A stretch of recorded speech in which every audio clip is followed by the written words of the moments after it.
My name is John Probasco. I'm a 12th generation farmer from New Jersey. Farming's what I've done. It's the only job I've ever actually had. Never even filled out a job application before, so I was raised on a farm, worked on a farm all through my childhood, and after college came back to the farm. So the advantage that we have here at Recklesstown Farm Distillery is we actually do grow our own products. So what we need to run for alcohol is what we'll focus on growing.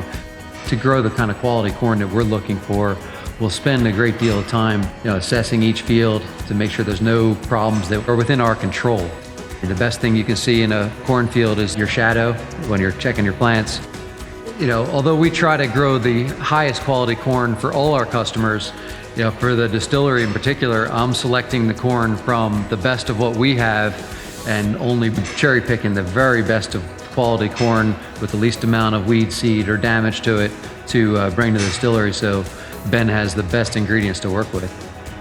My name is Ben Donia, and I am a distiller here at Recklesstown Farm Distillery. When John and Denise approached me about this project, they told me that they wanted to make their spirits from the grain that they grow. So they wanted to be sure that they plant the seed, they grow the crop, they harvest it, we turn it into spirits, and then it goes into your glass.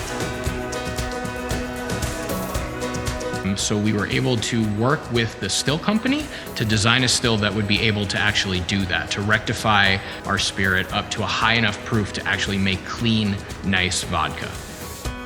So the process starts with our hammer mill. We bought that particularly for our process. For whatever raw material that we're using that does come from the farm, we're then going to take that grain and we're going to put it into our mash tun. That's our cook vessel, where we're going to convert the starches that come from those raw materials into sugars. Once we convert those gelatinized starches into sugar, we'll then measure how much sugar we've created, and that will actually tell us how much alcohol that we have the potential for. Those sugars we can take and we'll ferment those for anywhere from a week to 10 days, depending on the product. Once the week has gone by and we measured 0 sugars left in that mash, we know that all of our alcohol has been created and it's ready to distill. We'll then take that mash, which we've fermented, and we'll put it in our still. The still that we designed with American Beer Equipment has several different pathways that it can take. So if we're making whiskey, we can rectify a little bit less. We can run it as a traditional pot still, so right from the pot through to the condenser and bypass the plates entirely. Or we can take it through all 16 plates and rectify a really clean, nice vodka. So being that the farm is literally out the back door, we're really close to the growing and farming process. So it's really inspiring. Last week they were planting potatoes and I opened up the back door and I could see I waved at the guy in the tractor, which allows us to be a little bit more creative. If there are potatoes coming out at the end of July, we can switch over to making potato vodka.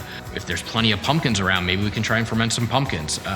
So the opportunities, being that the farm is our farm, we can do a lot of different creative things.